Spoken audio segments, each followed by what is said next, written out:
हरे कृष्ण। आज हम दुर्योधन के बारे में चर्चा करने वाले हैं। वो 1.11 श्लोका के ऊपर हम आज डिस्कस करने वाले हैं। अभी तक भगवत गीता में क्या हुआ?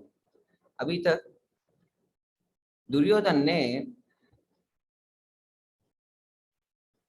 कुरुक्षेत्र युद्ध क्षेत्र में अपने गुरु द्रोणाचार्य से बात करना चालू किया। उसने अपने शत्रु सैन्य में जो भी योद्धा है, अपने सैन्य में जो भी योद्धा है, बड़े बड़े शक्तिशाली योद्धा है, उन सबके बारे में बात करने चालू किया। क्यों? क्योंकि उसको अपने टारगेट को फिक्स करना है और अपने जो भी सैन्य है उनको मोटिवेट करना है युद्ध करने के लिए। ये सब बातें चल रहा है। तो इस श्लोक में भी दुर्योधन कुछ चीजें बता रहे हैं कि क्या है, आज हम देखेंगे। ये हिंदी में, अयनेषु च सर्वेषु यथा भागमवस्थिताः भीष्ममेवाभिरक्षन्तु भवन्तः सर्व एव हि। इसका अर्थ है, अतएव सैन्य व्यूह में अपने अपने मोर्चों पर खड़े रहकर आप सभी भीष्म पितामह को पूरी पूरी सहायता दे। तो इससे दुर्योधन पूरी सेना को बोल रहा है कि आप सब लोग अपने अपने स्थान पर खड़े होके भीष्म पितामह को अपने पूरा सपोर्ट, पूरा सहायता देना होगा। क्यों? क्योंकि अभी युद्ध चालू होने वाला है। अभी तक मैंने पूरा जो भी एनालिसिस किया वो एक्सप्लेन कर दिया द्रोणाचार्य से। और अभी हमारे कमांडर है भीष्म पितामह, उसको हम सब सपोर्ट करना है, हेल्प करना है। इस युद्ध में हमें एक व्यूह है। जैसे हम रॉक पेपर सीजर्स खेलते हैं, वैसे जब हम पेपर कहेंगे तो हमारे ऑपोजिट व्यक्ति रॉक करेंगे तो पेपर रॉक को डिफीट कर देता है। जैसे सीजर्स पेपर को डिफीट कर देता है, ऐसे युद्ध में भी ऐसे ही एक चीज है, वो है व्यूह, स्ट्रेटेजिकल प्लानिंग। एक व्यू है दूसरी व्यू को ओवरकम कर सकते हैं, बहुत इजी है। वैसे बहुत बहुत फॉर्मेट्स होते हैं। एक होता है त्रिशूल होता है, एक सर्किल जैसे होता है, और एक वेपन, अलग अलग वेपन्स और अलग अलग एनिमल्स, बर्ड्स, अलग अलग व्यूह रचन होता है। और हमें जो भी दूसरी शत्रु सेना में व्यूह बना रहा है उसके हिसाब से हम उसको प्रेडिक्ट करके हमें अपने व्यू को बनाना है। ये सब चीजें इन सब लोगों को पता है, क्योंकि ये सब क्षेत्रीय लोग हैं और ये युद्ध में बहुत एक्सपर्ट है। तो ऐसे इनको भी एक व्यू है। दुर्योधन ने अपने शत्रु सैन्य पांडवों का व्यू को बहुत बढ़िया बोला, पहले ही आगे ही बोला, मतलब एर्लियर। पहले उसने द्रोणाचार्य से बोला कि आपकी शिष्य एक है, उसने द्रुपद के पुत्र धृष्टद्युम्न, उसने पांडवों का व्यूह अच्छे से रचित किया है। अभी हमारे पास भी एक व्यूह है, उसके हिसाब से हम अब सब लोग खड़े हो जाओ और भीष्म देव को पूरा 100% सपोर्ट दो। ऐसे दुर्योधन ने बहुत अच्छी तरह से बात किया। ये सब दुर्योधन भीष्म पितामह भी सुन रहा है।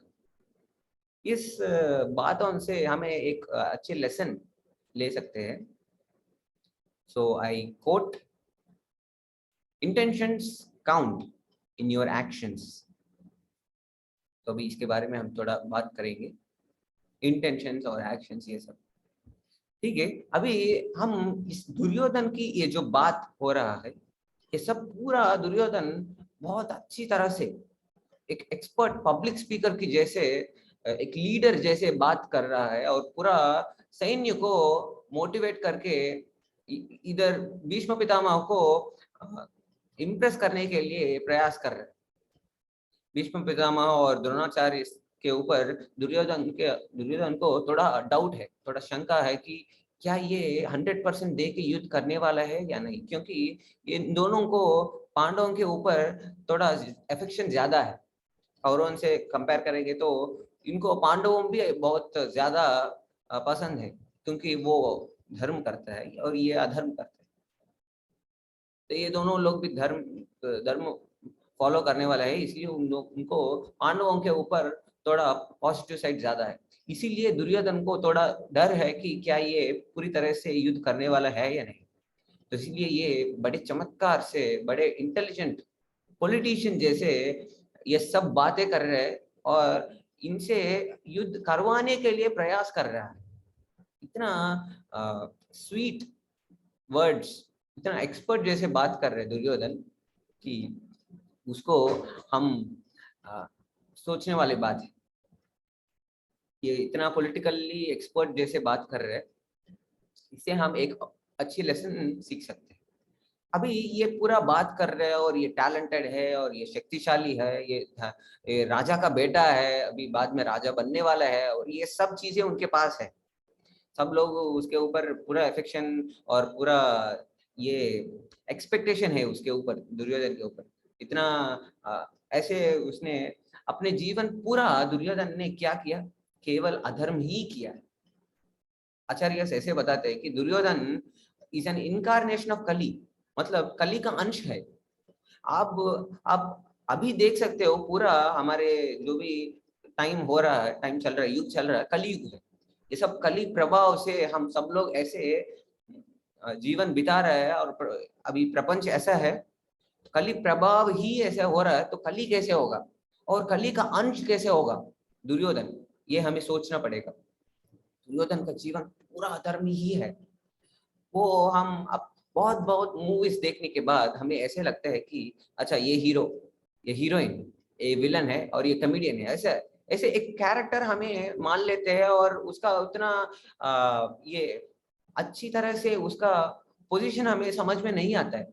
असली रियल वर्ल्ड में जब हम दुर्योधन का बिहेवियर और दुर्योधन का लाइफ हमें समझेंगे, तो हमें पता चलेगा कि वो कितना अधर्म किया, बहुत अधर्म किया है।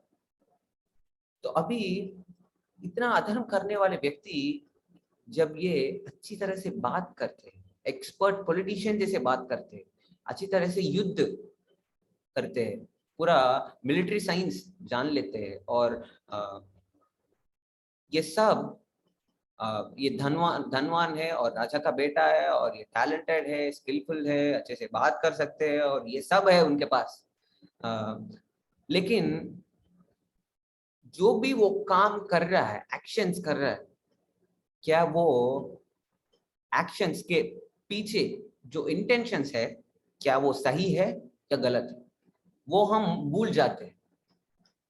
हम वो सोचते नहीं, क्योंकि वो इतना टैलेंटेड है, इतना ग्रेट है, इतना एक्सपर्ट है, तो हमें लगता है कि अच्छे बड़ी वाह, ये तो बहुत अच्छा वाला, बहुत धनवान व्यक्ति है, ये बोल रहा है तो सही होगा, इसको हम फॉलो करेंगे तो हम भी वैसे हो जाएंगे, टैलेंट, हमें भी टैलेंट आ जाएगा थोड़ा, एक्सपर्ट हम भी बन जाएंगे, हमें भी थोड़ा जीवन में रास्ता मिल जाएगा। ये सब हम सोच के हम भूल जाते हैं कि उसका इंटेंशंस क्या है, उसका पर्पस क्या, मोटिवेशन क्या है, ये सब हम सोचते नहीं।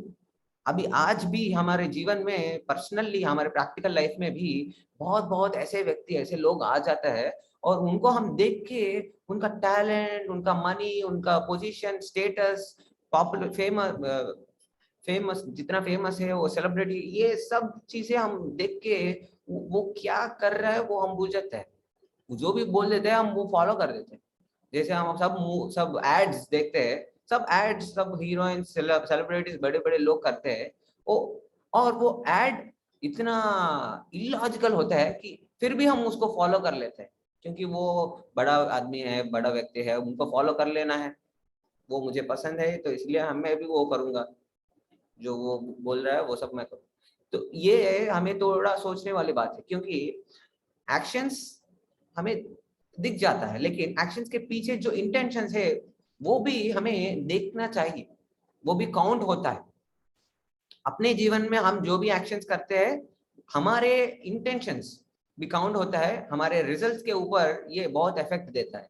और जो भी दूसरे व्यक्ति जो एक्शंस करते हैं हमें इन्फ्लुएंस करने के लिए, हमारे ऊपर जो भी कर रहे हैं, कुछ भी हो सकते हैं, वो जो भी वादा दे सकते हैं कि ये सही होगा, ये रास्ता अच्छा होगा, ये चीज अच्छा होगा, ये आपको करना चाहिए, ऐसा होना चाहिए जीवन में, ऐसे जाना चाहिए, इनको ऐसे अप्लाई करना है, ये सब चीजें वो बोलता है। ये सब एक्शंस कोई दूसरी व्यक्ति हमारे ऊपर इन्फ्लुएंस करने के लिए आ जाता है, तब हमें उसका एक्शंस, केवल एक्शंस नहीं, केवल उसका पोजीशन, उसका स्थिति नहीं, उसका इंटेंशंस देखना है। क्यों कर रहे हैं वो, उसका कारण क्या है, उसका पर्पस क्या है, वो देखना है। जब हम वो देखेंगे तब हमें पता चल जाएगा कि हमें ऐसे रास्ता, ऐसे चीज को लेके आगे जाना है या नहीं। वो डिसीजन हम अच्छे से ले सकते हैं, उसका इंटेंशन हमें समझ में आना चाहिए, एटलीस्ट हमें थोड़ा कैलकुलेट करना है। एक एग्जांपल देता हूँ, फॉरेस्ट में जो स्नेक्स होता है, स्नेक्स के ऊपर डायमंड भी होता है।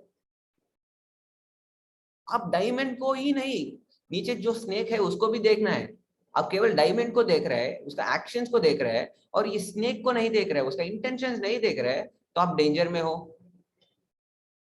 इसीलिए अपने जीवन में ये बहुत बहुत इंपॉर्टेंट चीज याद रखना है, intentions count in your actions and also in others actions. उसका भी, वो जो हमें इन्फ्लुएंस करने वाला है उसका इंटेंशंस आपको देखना है, और अपने जो एक्शंस हम कर रहे हैं अपने जीवन में, हमारा इंटेंशंस भी हमें समझना है। चलो ठीक है, ये करेंगे, वो करेंगे, उसके बाद ये करेंगे, ठीक है आप कर रहे हो सही है, लेकिन क्यों कर रहे हो, आपका पर्पस क्या है।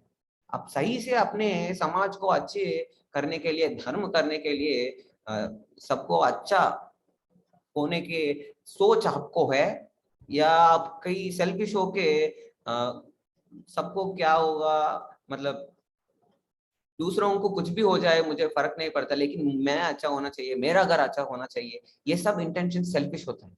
जैसे दुर्योधन का है, पूरा इंटेंशन दुर्योधन का ग्रीड, एंगर, एनवी, लस्ट, ये सब चीजों से, काम, क्रोध, लोभ, मदम, आश्चर्य, ये सब पूरा 100% होंगे तो ये कली का अंश आ जाता है, वो दुर्योधन है। उसके उसके पास पूरा है, पूरा इम्प्यूरिटीज है। तो वैसे हम हमारे अंदर भी कुछ परसेंटेज ये सब होता है, तो उसको हम क्लीन करना पड़ता है। ये सब प्रोसेस बाद में हम चर्चा करेंगे, लेकिन हमारा इंटेंशंस क्या है, हमारा सही इंटेंशंस है या गलत इंटेंशंस।